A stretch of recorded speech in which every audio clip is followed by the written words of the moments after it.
Ito nga pala ang aking balikbayan airport experience. Ako nga pala guys si Nika, OFW dito sa Taiwan. So for today's video ay nakarating na tayo dito sa Taoyuan International Airport Terminal 1. Maaga nga ako dahil super excited nga akong makauwi sa Pilipinas. Kaya naman naghintay pa ako ng ilang oras. Kaya nga dito ako tumambay sa may charging station. Ang ganda nga dito sa Taiwan guys kasi may free charging station. Makalipas nga ang ilang oras ay nagtawag na para mag-check in. At ito na nga ang nangyari, nag-over baggage ang lola nyo. Overweight 1 kilos.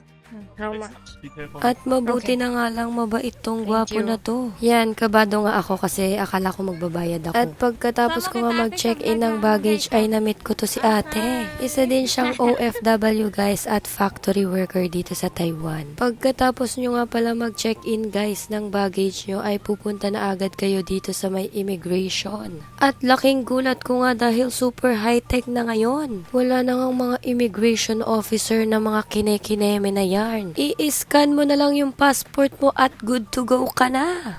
O diba, bongga?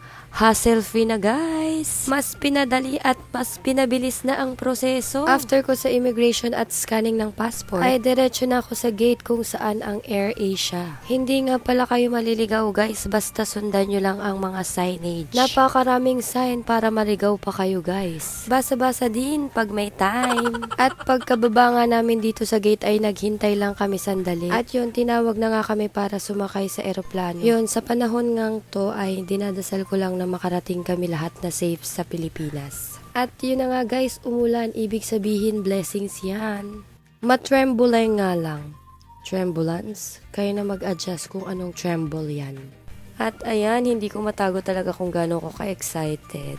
Hindi nga ako nakatulog masyado guys no kasi nag-food trip na lang din ako dito sa airline. Ayan, alam nyo naman, for the vegan, for the veggies tayo, kaya ayan ang in-order natin.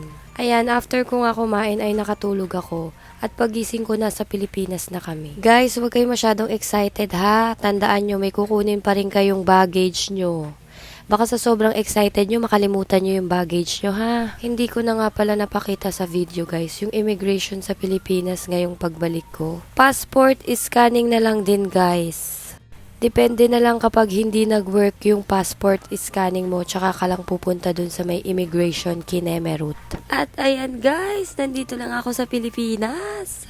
Finally, after 5 years. Thank you Lord dahil safe kaming lahat. As I expected, wala ngang susundo sa akin dito guys. Dahil hindi nga alam ng pamilya ko na uuwi ako. Kaya ayan, tiningnan ko na lang yung moment ni ate at ng anak niya kung paano sila magkikita. Diba? Napakasaya at napaka-unforgettable ng moment na to kapag nakapiling mo ulit yung family mo. After how many years, mayayakap mo ulit sila. After nga nyan guys, ay problemado ako kung paano ako makakakuha ng taxi. Nagtanong kasi ako sa loob ng airport ng Pilipinas guys, ay ang mahal ng taxi. Naka-fix rate daw sila, 2,900 hanggang sa amin. Kaya nga tinawagan ko agad ang aking kapatid at gulat na gulat siya. Sabi ko wag na siyang magtanong basta i-book niya ako dito sa Naiya papuntang Tree Residency kung saan ako mag-i-stay ng 2 days. Bago umuwing bahay, magre-relax muna ako guys. At nabook niya nga ako ng Grab guys. Super laki ng difference from 2,900 down to 1,200.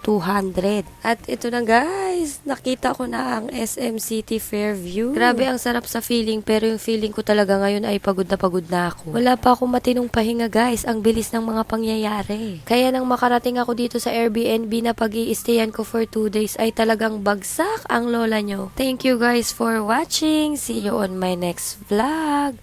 Bye! Be positive in life and always choose to be happy.